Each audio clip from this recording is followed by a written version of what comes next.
واتقوا اللہ لعلکم تفلحون، اور اللہ سے ڈرو اس امید پر کہ تمہیں کامیابی نصیب ہو جائے۔ واتقوا النار التی اعدت للکافرین، اور اس آگ سے بچو جو کافروں کے لیے تیار کر رکھی ہے۔ حضرت عبداللہ بن عباس رضی اللہ تعالی عنہما نے فرمایا کہ اس آیت میں مومنوں کے لیے تحدید ہے، یعنی مومنوں کو ڈرایا گیا ہے کہ سود وغیرہ جو چیزیں اللہ نے حرام فرمائیں ان کو حلال نہ جانے۔ جو حرام قطعی کو حلال جانے گا تو ایسا کرنا کفر ہے۔ اعدت للکافرین، اس جہنم کی آگ سے بچو جو کافروں کے لیے تیار رکھی ہے۔ وَأَطِيعُوا اللَّهَ وَالرَّسُولَ، اللہ اور رسول کے فرما بردار رہو، کہ رسول اللہ صلی اللہ علیہ وسلم کی فرما برداری اللہ کی فرما برداری ہے، اور نبی اکرم صلی اللہ علیہ وسلم کی نافرمانی کرنے والا اللہ کا نافرمان ہے۔ رسول اللہ صلی اللہ علیہ وسلم کی نافرمانی کرنے والا اللہ کا فرما بردار نہیں ہو سکتا۔ وَأَطِيعُوا اللَّهَ وَالرَّسُولَ، اللہ اور رسول کے فرما بردار رہو، لَعَلَّكُمْ تُرْحَمُونَ، اس امید پر کہ تم رحم کیے جاؤ۔ وَسَارِعُوا إِلَى مَغْفِرَةٍ مِّن رَبِّكُمْ، اور دوڑو اپنے رب کی بخشش کی طرف، اپنے رب کی طرف سے بخشش حاصل کرنے کے لیے دوڑو۔ وَجَنَّةٍ، اور جنت کی طرف دوڑو، یعنی جنت حاصل کرنے کے لیے دوڑو، کوششیں کرو، توبہ کر کے فرائض واجبات سنت مؤکدہ ادا کر کے، عبادات بجا لا کر، اور عمل میں اخلاص اختیار کر کے مغفرت حاصل کرو اور جنت حاصل کرو۔ وَجَنَّةٍ أَرْضُهَا السَّمَاوَاتُ وَالْأَرْضُ، اس جنت کی طرف دوڑو جس کی چوڑائی میں سب آسمان و زمین آ جائیں، وہ اتنی چوڑی ہے کہ سارے آسمان و زمین اس میں آ سکتے ہیں۔ اعدت للمتقین، پرہیزگاروں کے لیے تیار رکھی ہے۔ یہ جنت کی وسعت کا بیان ہے، اس طرح بیان ہے کہ لوگ سمجھ سکیں، کیونکہ انہوں نے سب سے وسیع چیز جو دیکھی ہے وہ آسمان و زمین ہی ہے۔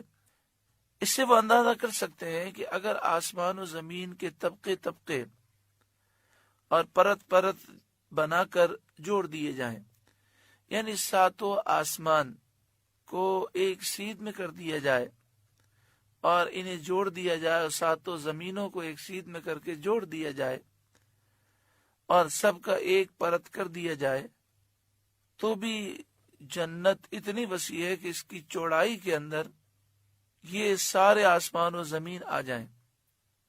جب چوڑائی کا یہ عالم ہے تو لمبائی کا کیا عالم ہوگا۔ اعدت للمتقین، جنت متقیوں کے لیے تیار کی گئی ہے، اور اوپر فرمایا اعدت للکافرین، جہنم کی آگ کافروں کے لیے تیار کی گئی ہے۔ ان دونوں آیتوں سے ثابت یہ ہوا کہ جنت اور جہنم پیدا ہو چکی ہیں، موجود ہیں۔ الذین ينفقون فی السراء والضراء، متقی وہ لوگ ہیں جو اللہ کی راہ میں خرچ کرتے ہیں، خوشی میں اور رنج میں، یعنی ہر حال میں خرچ کرتے ہیں۔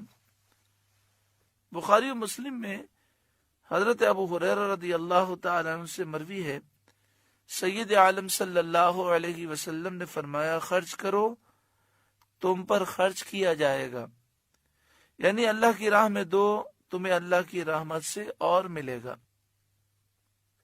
بعض لوگ جب پریشانی آتی ہے تو بلائیں دور کرنے کے لیے صدقہ کرتے ہیں، لیکن خوشی کے موقع پر وہ صدقے اور خیرات سے غافل ہوتے ہیں۔ متقی لوگ ایسے نہیں ہوتے، بلکہ متقی لوگ خوشی میں، رنج میں، ہر حال میں اللہ کی راہ میں خرچ کرتے ہیں۔ اسی طرح دنیا میں یہ ہم دیکھتے ہیں کہ مسلمانوں کا عام طور پر دستور یہی ہے کہ جب پریشانیاں آتی ہیں تو اللہ کو یاد کرتے ہیں، اور جب فراوانی ہے، خوشی کا موقع ہے، تو اللہ کو بھول جاتے ہیں۔ لیکن متقی لوگ ایسے نہیں ہوتے، وہ ہر حال میں اللہ کو یاد کرتے ہیں اور اللہ کی فرما برداری کرتے ہیں۔ وَالْكَاظِمِينَ الْغَيْظَ، متقی لوگ غصہ پینے والے ہیں، وہ غصے کو برداشت کرتے ہیں اور پی جاتے ہیں۔ بخاری شریف کتاب الادب باب الحذر من الغضب، باب نمبر 76، عن ابی ہریرہ رضی اللہ تعالی عنہ، حضرت ابو ہریرہ رضی اللہ تعالی عنہ سے روایت ہے، ان رجلا قال للنبی اوصنی، ایک شخص نے نبی اکرم صلی اللہ علیہ وآلہ وسلم سے عرض کی کہ مجھے نصیحت فرمائیے۔ قال لا تغضب، اب صلی اللہ علیہ وسلم نے فرمایا غصہ نہ کر۔ فردد مرارا قال لا تغضب، اسے بار بار یہ سوال کیا، آپ نے فرمایا غصہ نہ کر، یعنی وہ کہتے رہے کہ مجھے نصیحت فرمائیے، اور آپ نے بار بار یہ نصیحت فرمائی غصہ نہ کر۔